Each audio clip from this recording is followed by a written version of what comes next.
Hey everyone, Robert Silver here, and today I'm at a Sony Creative Space on the road event here in San Francisco. I'm inside technically I'm outside of the California Academy of Science building where we get to test out the Sony A7V. And as many of you know, I don't shoot Sony, okay? So with that said, this is truly my honest and most rawest first impression of this full frame camera that I know many of you out there have been watching videos on. So I've already walked around outside, a little bit inside, and saw some jellyfish and some other things inside there, and really testing out the low light capability and the autofocus of this camera. And I do have to honestly admit that the autofocus is super snappy. It's very sharp from what I could tell, and the low light performance looked pretty amazing. I was shooting up to 6400, 8000, and so far I'm pretty impressed. Now, the menu system is about as confusing as it gets compared to the camera that I normally work with, to no surprise, I'm sure. But once I dialed in the settings I liked, the camera was performing as expected. It didn't hold me back at all. Now, as far as the lens is concerned, I'm using the 28-70 f2.0 lens. Now, this lens, I can honestly say I wish I had on Nikon, okay? Because it's a really great performing all-around lens. And to have the extra stop of light really is super helpful. And it's not heavy at all, which is quite surprising. Now, I'm not sure what the filter thread on this. Oh, here it is. It is a 86 millimeter filter thread. So it's a little large, but it's not heavy at all, which is pretty amazing and surprising, quite honestly. Now, one of my biggest gripes about Sony was the grip, how it feels in the hand. And when the first A7 series came out, even the A6000 series came out, I really honestly disliked the way it felt in the hand. And as a portrait photographer, I'm constantly moving, going up, going down, running, whatever it is I need to do, and it needs to feel comfortable in my hand. And at the time, it felt like it was a camera system that would just slip out of my hand. So this camera here actually does feel really comfortable. I never really felt uncomfortable during the period of walking around and taking photos and trying to understand the menu system, quite honestly. The form factor is really nice. It's reminiscent of the Nikon Z6 Mark III, quite honestly. Now, the other thing that I noticed was how it was able to capture autofocus regardless of the subject. When it went from human beings to fish, I was really surprised on how it not only noticed it, it locked in on the face or the head of the animal, which was pretty impressive. Now, of course, I wish I had this for a longer extended period of time to really put it through its paces in compared to like the Nikon Z6 Mark III or even the Z8. But for today, you know, it's just a quick first impression. And I'm sure many of you are quite shocked that I even have a Sony in my hand. So far, if I was a Sony shooter, quite honestly, I'd be looking at this camera because I like the form factor. I like the memory card options here. You get SD, you get dual SD card slot, and you get a CF Express. What is that? Oh, those are two dual SD card slots, which is really nice. And the low light performance seemed pretty kick-ass, I'll be quite honest. Let me see what else kind of ports it got in here. So you have your headphone jack. You got two USB-C jacks, which I'm sure you can power it through the USB-C, which is really nice, and recharge your battery. Full HDMI, which is nice because it better have that. I can't stand cameras that don't. Plenty of customizable buttons, and S&Q mode, which I really love, especially when I'm shooting video. And what else is there? Pretty much everything else I would expect from a great camera.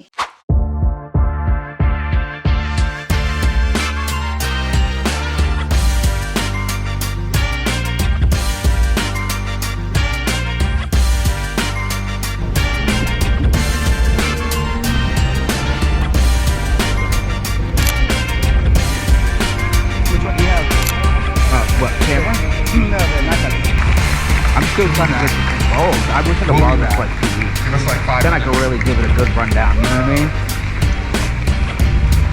Shoot, I gotta figure out what I like.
the one thing that for sure surprises me and that I like is the form factor. It's a really nice form factor. So if you're a serious enthusiast, serious hobbyist, or even a professional too, this would be a great second cam. I would definitely consider looking at this. But again, my honest review is quite limited since I've only had this camera in my hand for the past 2 hours, right? So anyway, I just want to give you my first impression of the Sony A7V from a Nikon shooter's perspective. So far, well done. If you have any questions, comments, concerns about this camera, my experience with it, or if you just want to tease me, make sure you comment down below. If you enjoy this kind of content and you want to see more, make sure you press that like, that share, that subscribe. And yes, I'm Robert Silver. And until next time, keep shooting and stay creative.